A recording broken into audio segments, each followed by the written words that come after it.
everyone, welcome to Mark's Day's Creative Differences, a monthly live stream where I talk to writer friends about those little things make a big difference to their craft and careers, in the hope that we can give readers some insight to the creative process and writers and other creative folks some practical advice that they can actually use.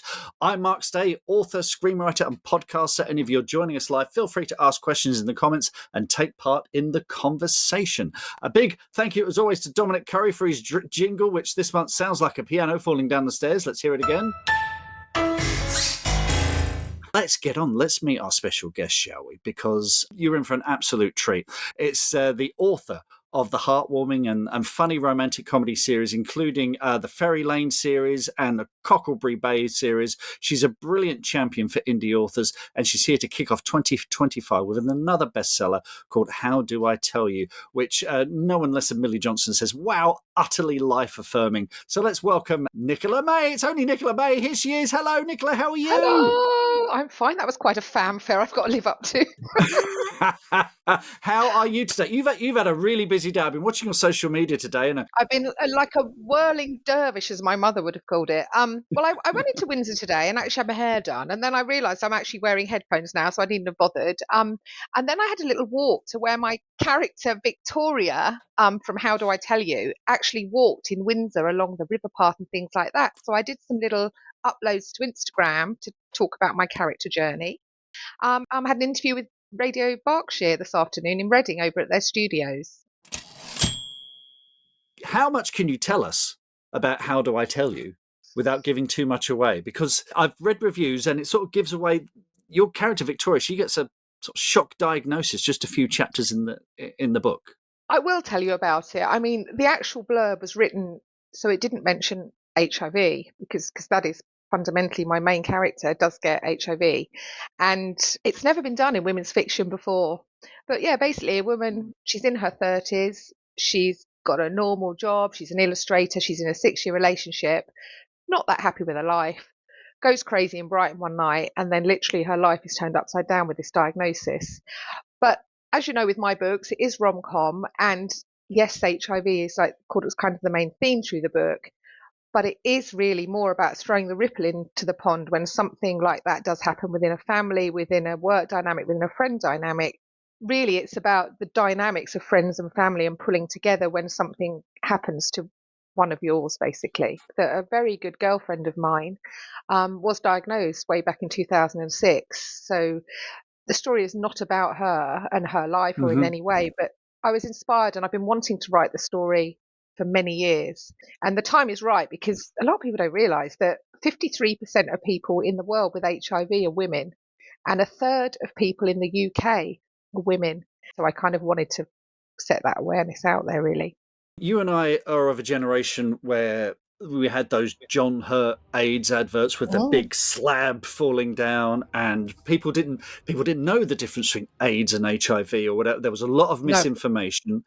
Yep. What's the current situation with HIV? Because it's treatable. Obviously, there's medication that you take. There, you can get to U equals U, which means you actually now, once you get to that stage, that you can have sex without using a condom.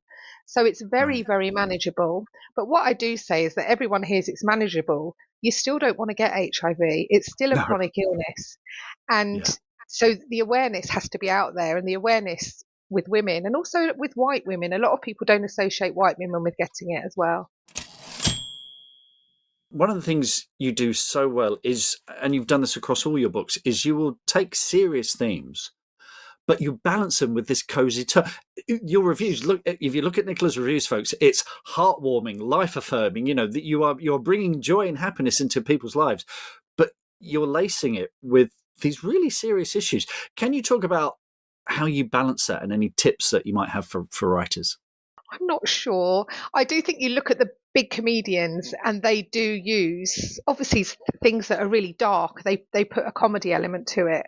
I mean, for example, Victoria's favourite song once she's actually diagnosed is I'm Not Dead Yet by Pink. And the lyrics are amazing, but I don't actually make a big point of that. It's just I throw that in. So it's like, it's just comedic as well as dealing with something that's so tragic. I mean, I guess that comes down to finding your voice, isn't it? I mean, strike me like me. You'll be the kind of person who, in the face of something serious like that, can't help but joke about it. Mm, We'll find the humour in and that's kind of it's a very British thing. I think it's a very human yeah, thing, isn't it? So yeah. it just feels natural, doesn't it? You're right. I have a very British sense of humour, and I've got a very kind of carry-on sense of humour because of obviously I was born in the 60s. Does that humour translate? Do you find, there might be some people in more po-faced parts of the world who are kind of, I don't get this or whatever, because you do sell internationally. I mean, obviously, I don't know what the translations are like, but I'm in countries. I'm in Croatia. I'm in the Netherlands. I'm Yes. I'm the big seller, and Estonia. I'm a very big seller. So it's I don't know what their humour. Like. The Dutch are very similar to us, I believe. Estonia, though. I know. How mad is that? Yeah, and Fantastic. I met my publishers at the book fair, and they're like, "Oh, hi, Nicola." It's like, "Oh my god," I was like on this pedestal. I was like, I didn't realise I'd sold so many, really. Do you want to talk about the original title? Because this how do I tell you, wasn't the original title. You were talked off a ledge, I think. Yeah, I literally, I wanted this title, so it was weird things though as well because I wanted to call it "Hello, I'm Victoria" and have Hmm. HIV down the page, but very subtly. And my publisher kind of thought that I think the thinking was if you put HIV in people's faces, they probably wouldn't pick the book up because of the stigma. And it's also, if you look at the back copy, you can see it on Amazon of this one, there's no mention of it at all. And I do Yeah. appreciate that.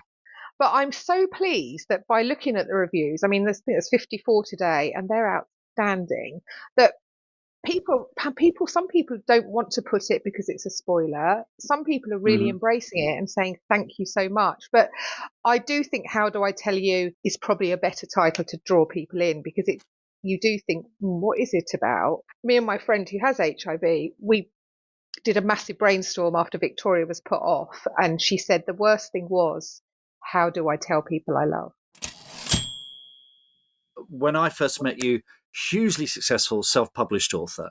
But how do I tell you? Is I believe it's the first book where you've been published by Storm Publishing, and Storm Publishing was founded by Oliver Rhodes, who founded Bookouture. What drew you to Storm, and what can you tell us about the experience so far? I've watched Bookouture from afar for many years. I know Kim Nash, who has worked for them for many years as well, and spoke so highly of Oliver. And he got it right. He literally was one of the first digital publishers to know what to do and when to do it. And he has still got some amazing standout authors.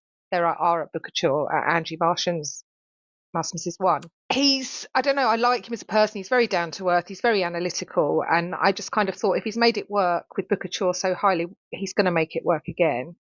And Hmm. Storm, to me, they just seem a little bit edgy. Obviously, I look at the other digital publishers. They've got so many authors on their books, and I didn't want to be one of thousands. I wanted to be one of a few hundred. Or do you know what I mean? Um, Yeah. and Yeah. that's why. And just for listeners and viewers today, the difference I think is with digital first publishers, as I understand, with most of them, there's no advance. Whereas with a traditional publisher, you get an advance. When you get an advance, that kind of puts you on a ranking of importance in the publisher. So if you're someone who's lucky enough to get £250,000 advance, they've got to earn that back, and they've got to work very hard to earn that back. So all the money and the marketing publicity goes on those big advances. Whereas if you get a small advance, you get sweet Fanny Adams basically, and you're left to kind of flounder and whereas with digital first publishers, there is no advance. And I've always said it's a bit like a greyhound race. The traps go up, the books come out on day one. There's no one's getting any more publicity than anyone else. But then, as you say, it's data led. If one book is suddenly doing better than the others, then they focus in on that. But what I've also noticed as well is that if a book isn't doing particularly well because it's digital first, they can talk about, well, shall we change the title? Shall we change the cover? What's wrong with it? They're constantly updating the blurb and the keywords and all of that stuff. They're constantly tinkering with it to give it the best chance that it possibly has. Was that one of the things that attracted you as well, that digital model? It's being an indie publisher with perks, to be honest. Editing as well. How Do I Tell You has been edited within an inch of its life. I'm so happy with the final product. Whereas self-publishing, I have an amazing editor, but I guess that it goes through a few more hurdles when you go with the digital first. The nature of self-publishing seems to be changing, and you've been self-published for a long time, been hugely successful. The fact that you've shifted to Storm for this book at least, kind of suggests that things are changing. Is that true? Is that something that you've noticed? I mean, it's definitely changing for me personally. The sales aren't like they used to be for my last two books. Maybe it's Hmm. because one of them wasn't part of a series. Escape to Futtonbrook Farmer Hub, we're probably going to talk about that later as well. I Yeah, do yeah, think yeah. self-publishing has become a victim of its own success. There are so many books on the platform now. When I Mm, started out and Cockleberry went up, or even my first working out, I think there was something like 30,000 books on KDP.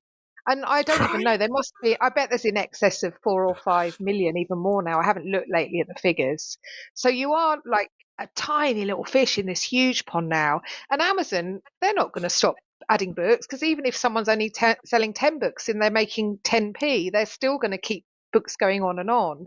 But also, I've noticed that some of the bigger players are moving to digital publishing as well as keeping self-published books as well. I haven't got a list Right. of names, but there are 10 or at least that if you have a look, of now are digitally publishing as well. Yeah, it's very, very interesting times. And it'll be interesting to see because AI as well. There was a fuss about a month ago when it was reported in the bookseller some new publisher was going to be planning to publish 8,000 Mm. AI derived novels this year, which are all going to be dreck. But it just makes your visibility so much more difficult on a platform like Amazon. Yeah, and also the 99p book now. It's almost my book's 2.99. There's probably people waiting. You wait till next week. I've had good sales, but I'm on a countdown Kindle deal next week, and hopefully it's going to fly. But as a lot of people might not realize, so a 99p book, um, you only get 33p a book if you're an indie author.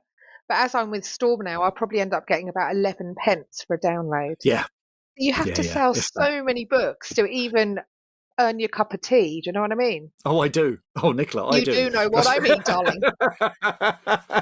God, yeah. We're just off on a shift down at Tesco straight after this, aren't we? It's like,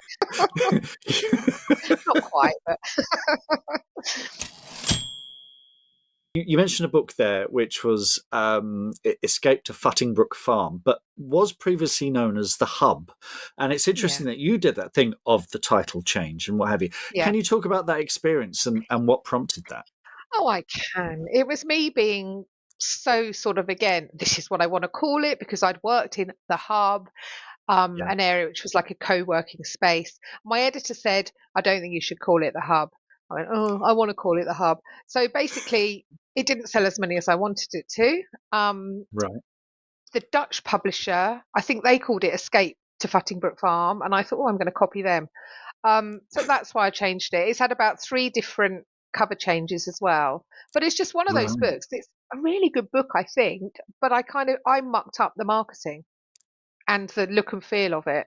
And this is the thing, when you are an indie author, you're not just, the author, you are the marketer, you are a project manager essentially as well, aren't you? So you are constantly try, and it was a standalone as well, wasn't it? It wasn't part of a series, so you weren't. There was no Standalone, brand. Yeah, yeah, yeah, and it's all about the series. If you're an indie author, it really yeah. is.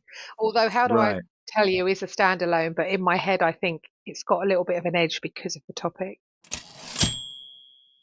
When writing your series, and again, I'll bring them up as well. So we've got the Cockleberry Bay series there, and we've got Ferry Lay Market. Is three the magic number there? Do you get to three and you start to see, a kind of a momentum building? Does that ring true for you? I Or mean, it's really interesting. You've just put the three Ferry Lane up because, again, if you come to ask me about mistakes, there is a fourth.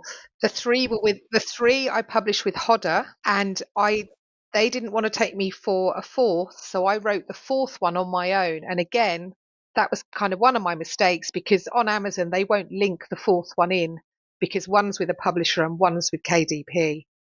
no, really? Yeah, well, obviously they won't in a way because it's different platforms, isn't it? I think.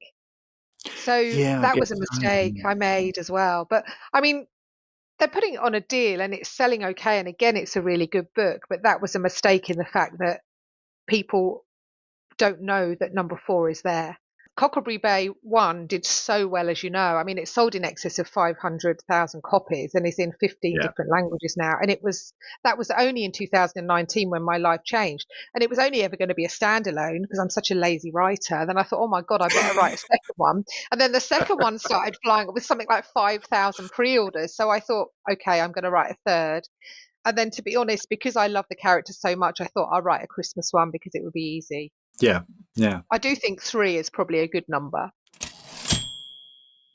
Oh, we've got a question from Steve Gowland here. In a world seemingly full of doom and gloom, is writing rom-coms easier or harder? Do people need more escapism? Groucho Marx, I think his last words were "comedy is hard." I don't know if that's actually true. People can assume rom-coms might be formulaic or easy to write. What's your experience with that, Nick? Books that are easy to read are very hard to write, I think. But I don't know. I actually quite like escaping into them because you do escape from the doom and gloom. Yeah. Mm-hmm. And for me, I find it quite easy to do because I just think, oh, just get away. Let's write something that's a bit fun and that's going to make somebody smile, hopefully. I think people do need more escapism. They definitely do. Laura says, any tips for writing romance for someone who has never written in this genre? And how do you keep interest going without going beyond a PG rating? So 2 questions there. So if someone's new to romance, what are the first things they should consider? I would say read as much romance as you can. They are formulaic rom-coms. I call it the Cinderella element, where you have your heroine, you have your ugly sisters, your conflict, you have your Prince Charming, and interest going beyond a PG rating. I mean, I've already got people telling me off for my swearing. The Americans don't like my swearing, but I don't now write so much sex into my books, to be honest. I allude to it. And I think then if you allude to it, people know what's going to happen. It's still quite sexy and titillating, but you don't have to go beyond a PG. But to be honest, most women want to go beyond a PG. So it depends what you're writing there, really. I mean, so often it's expectation, isn't it? I certainly in America, there seems to be this very clear divide. There's sweet romance, spicy romance, and hot romance, or whatever. Where there is with sweet romance, the door closes, things go on behind a closed door. That's fine. And then you get the ones where it's quite, almost like an instruction manual. But it's. My daughter's laughing, and I'm not sure how to feel about that. But and then just recently on TV, I've been watching Rivals as well, which is incredibly saucy. Which we all read. I didn't read the books. Basically, friends at school, the girls would hand the book around, and it would Jilly Cooper and Shirley Conran, they would fall open at certain pages.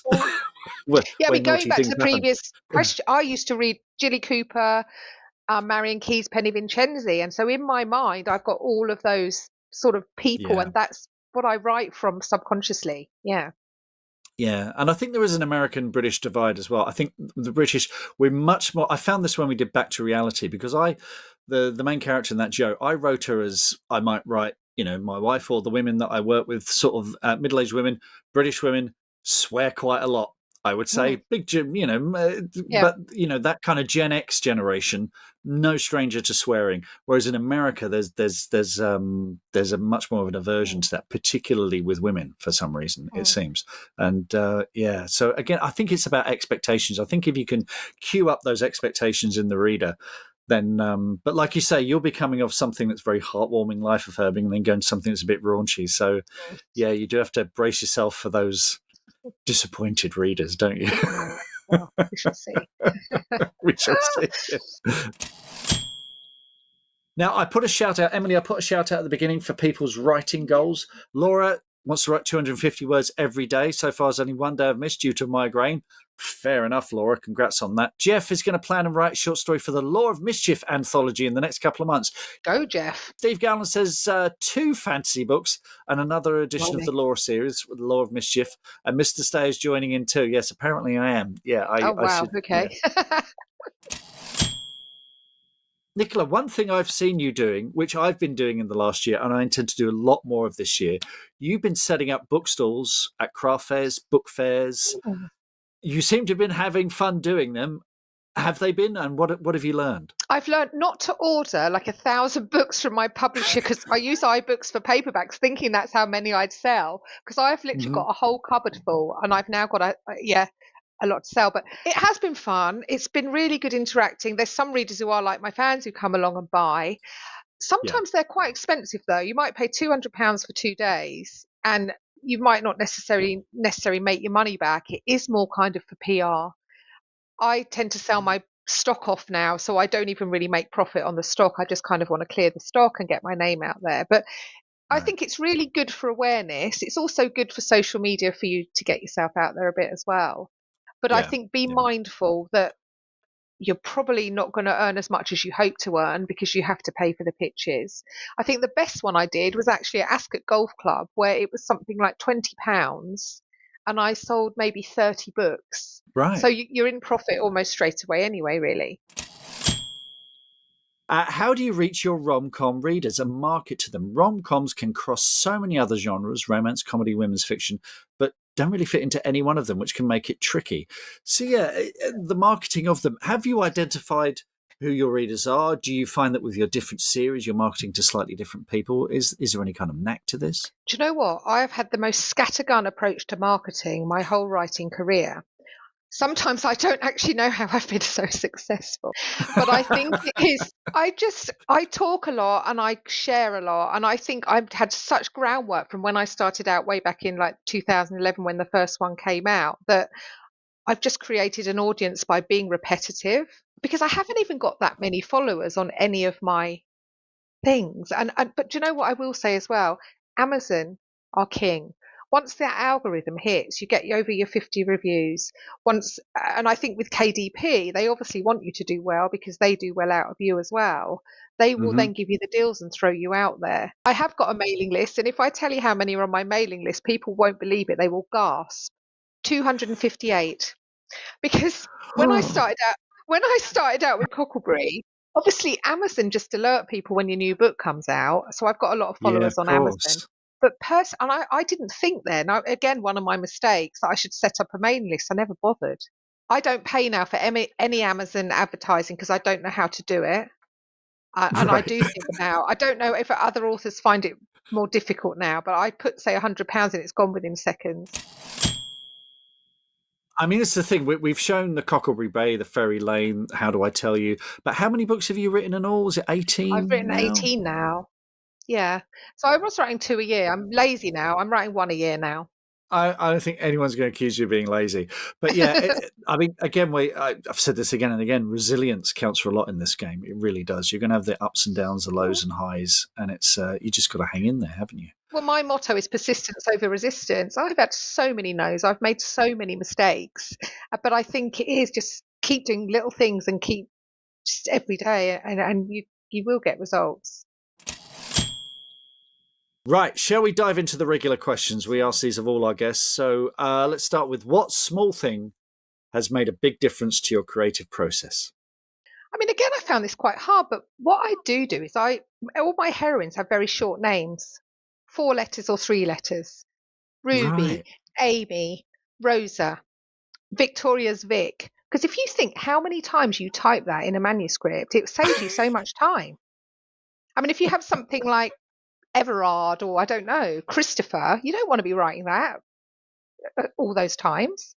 Although it's good for word count. I'm writing something at the moment as a character called Michael, and I'm 4 chapters in already. I'm thinking, I just want to call Oh him yeah. Mike. EAL and AE. I bet you'll have to go back because you'll have so many wrong spellings of that as well. Exactly. EALs. Yeah, Yeah, yeah, yeah. Absolutely. yeah. Yeah, yeah. But it's a little point, but it's a good point. And also, don't choose a name that people can't understand, like Neve, Niamh, or things like that. Because there's nothing Yeah. worse as a reader. I hate it when I don't know how to say the name. You have to go to one of those YouTube channels where they tell you how to pronounce it. Yeah, yeah.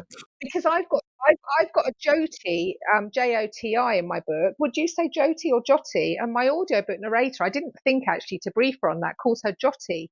was going to mention this later. I was at the audiobook recording for the Corn Bride yesterday, and once I was Cool. in the room with them, they had a list. So how are you pronouncing that? How are you pronouncing that?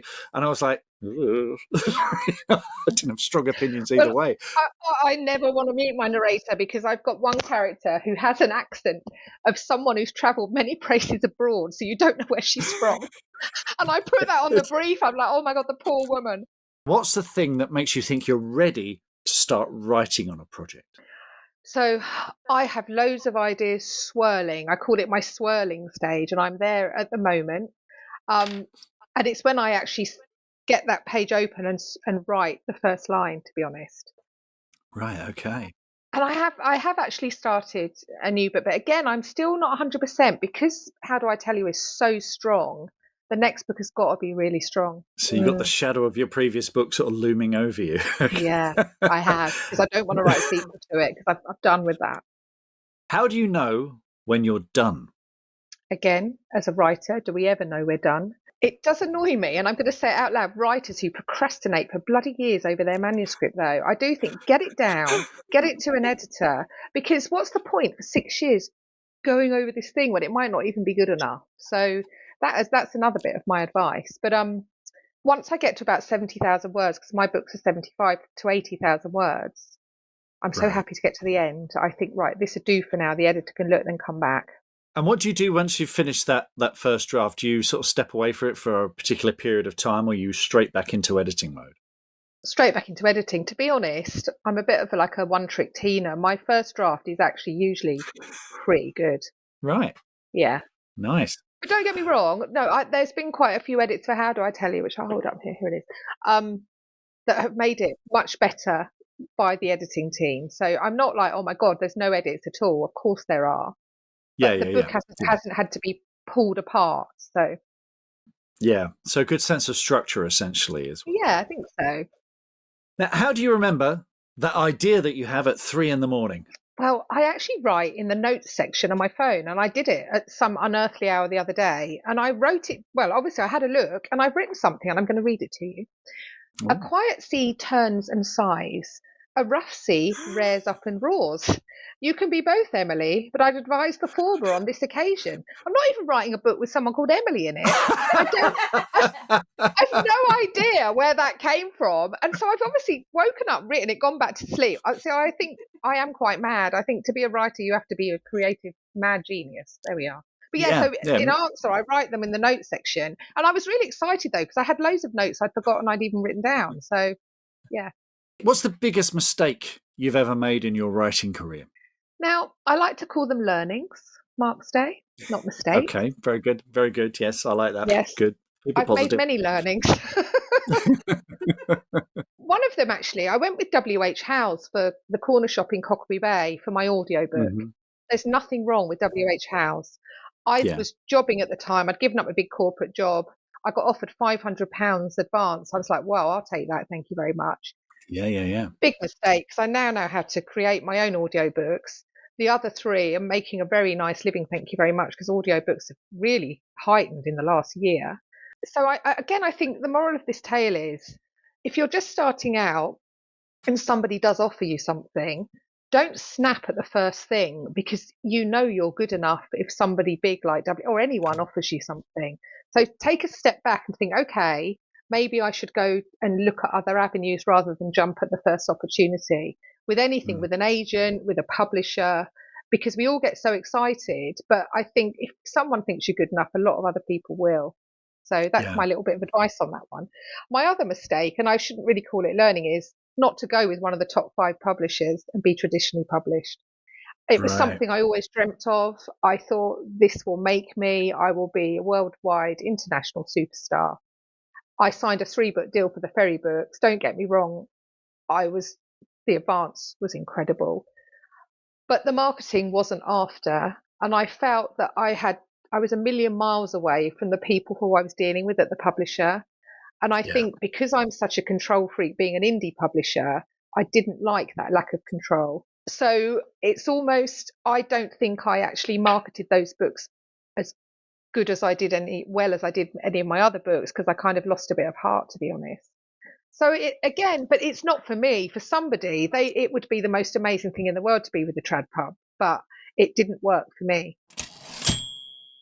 Don't let anything or anyone stop you. I was at the London Book Fair once and chased after the book buyer of W.H. Smith's with Love Me Tinder, and I said, go on, you know you want to put this in your shop. But it ended up in W.H. Smith Travel. Do you know what I mean? It's like you've got to take chances. Yeah. Yeah. Oh, I love that. Absolutely love that. What's the best happy accident of your writing career? I missed a train going to the London Book Fair to hear Darren Hardy, who's head of KDP, talk about self-publishing. And I was just going that specifically. I had the corner shop in my hand, which I just got printed, didn't know what to do with it. And I said, oh, hi, are you Darren? I said, I've just missed your slot and I so wanted to hear it. He said, sit down. He sat with me for probably at least half an hour. He told me everything about KDP, about how it would be good to promote, what I needed to do. And kind of the rest is history. The corner shop, a year later, probably, maybe 8 months later, got to #1 on Amazon. And I think I just had a one-on-one with him. I learned the tricks of the trade. He took my book. He knew who I was. Wow. I mean, that's our Darren. I know Darren from my days at Orion, and he's one of the nicest guys in the business, actually. It's, oh, that's wonderful. Oh, that's really, really sweet. And all because you missed a train. Yeah, exactly. Such a happy accident. Yeah. Is there a character or a story swirling around in your mind that you want to write, but you're not ready to write quite yet? I tell people never to write your memoirs or your life story. No one wants to hear what you're doing unless you're famous, to be honest. Yeah. I've had a few life affirmers. I lost my mum very young, and I also have had a real terrible infertility journey. I lost twins really late, then couldn't have kids. I've had all this. My books became my babies. So I kind of think my story as fiction would be really emotive. Also, another, even a self-help again, or even put it into fiction, called plainly My Mum's Dead. You don't even really see people addressing losing a parent. And I kind of thought I could have a fictional character who goes through the decades of how it is living without a mother. And I could make it funny as well, I think. But it would be, and I would call it plainly My Mum's Dead, which is quite macabre, but I've got the heart of it, and I think I can make it quite good. What's bringing you joy at the moment? It can be books, movies, TV shows, music, games, whatever makes you happy when you're not writing. What's bringing you joy at the moment? Kinky Boots, Mark. I went to see Kinky Boots last night. I see. Sorry, no kink shaming here. Don't worry. Johannes from Strictly was in it, so I went to see him last night in it, which was absolutely incredible. What else is bringing me joy is Rivals. I absolutely loved that.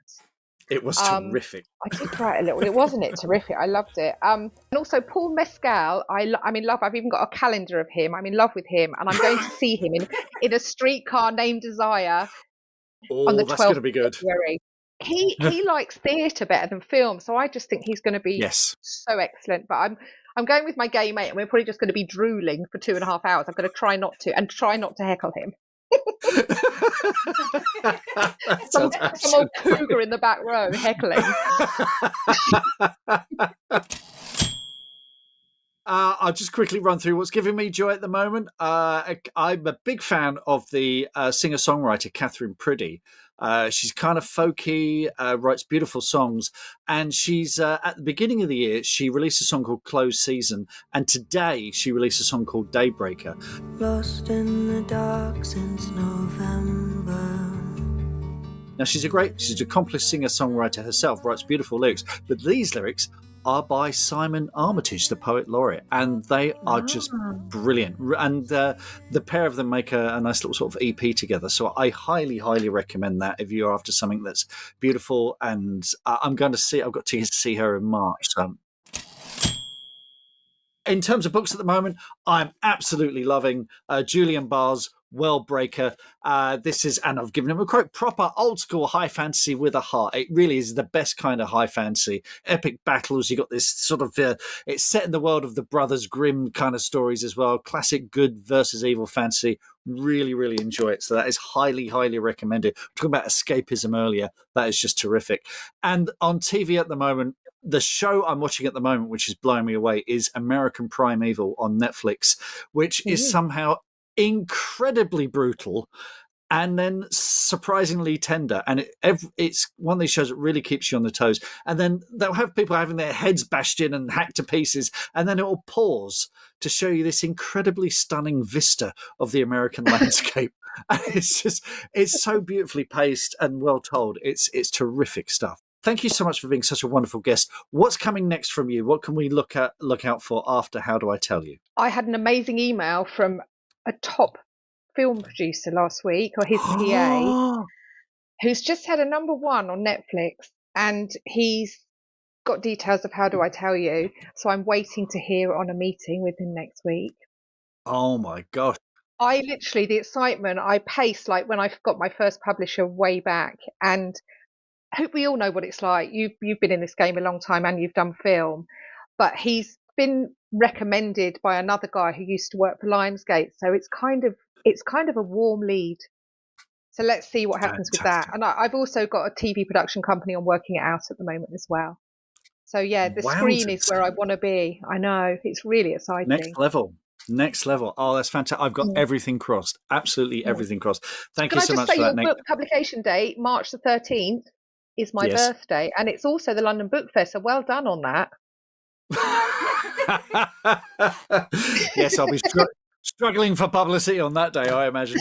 Yes. But you can throw it around at the book fair. We'll return after these messages. Let's talk about the Green Room. So twice a month, I run live sessions on Zoom where you can ask me questions about the craft of writing. The sessions are fun, informal and chatty. I thought they'd run for about half an hour, but actually they usually go on for about an hour so far. You can send me questions in advance and they're recorded live and saved on Ko-fi for exclusive access to Green Room supporters. So the next session, Thursday 11th of February, that's a straightforward Q&A session. Send me questions, we'll run through them. Tuesday, I think it was, yes, we had our first 200-word workshop session, which is where members send me in 200 words of their work in progress. I give it a critique, and we have a chat about it. We all learn something, become better writers, and it was really, really good fun. Now, if you think that sounds a bit like the 1 para punch-ups that I did on the Bestseller Experiment podcast, you'd be right. If you want to go to the Green Room sessions, pop along to the Green Room page on Ko-fi, and we'll put a link in the show notes for that. And I'm running this via Ko-fi. You could join the Green Room membership for £20 a month. It's really nice and straightforward. There's no long-term commitment. You can support for just a month or for as long as you like. Pop in, pop out, whatever works for you. My goal is to be able to give supporters advice that's going to make a real difference to their writing and career. Because the way I see it, I've worked in this industry as a salesperson, bookseller and author for over 30 years. I've made every mistake, so you don't have to. So like I say, the next session's 11th of February and on the 27th as well. I hope to see you there. Also, I've got a book coming out in March, The Corn Bride, which you can pre-order now. That's coming in March. You can order from all good retailers. If you want a signed paperback, you can pop over to the Woodville Village Bookshop. And as I said earlier this week, I was lucky enough to go to the recording of the audiobook this week, and I caught up with Candida Gubbins, the brilliant narrator of the whole series. Now, the book made her cry. Job done as far as I'm concerned. And I've got books, all sorts of books, and you can buy them from all good bookstores. So if you want a signed and dedicated copy of any of these, come straight to my store at witchesofwoodville.com. Just briefly as well, we'll talk about next month's special guest, a very special guest next month, Gareth L. Powell, who was here earlier. I don't know if he's still here now. Coming on Tuesday, 25th of February. Gareth is the award-winning British author of fantastic science fiction and horror. He's written over 20 published books. He's won the British Science Fiction Association Award for Best Novel, not once, but twice. He's also managing editor of Stars and Sabres Publishing, which has a brilliant new anthology out in February. So we're definitely going to be discussing that. And like Nicola, Gareth is incredibly generous with his online advice for up-and-coming writers. So you are not going to want to miss that one as well. And if you've enjoyed this podcast, things like ratings, reviews, likes, shares, stopping random strangers in the streets, telling your book club, all of those things help massively in spreading the word. So until next time, happy writing, reading, and being different. Thank you, everyone, for coming, and see you next time. Bye-bye. Wave goodbye. Beautiful.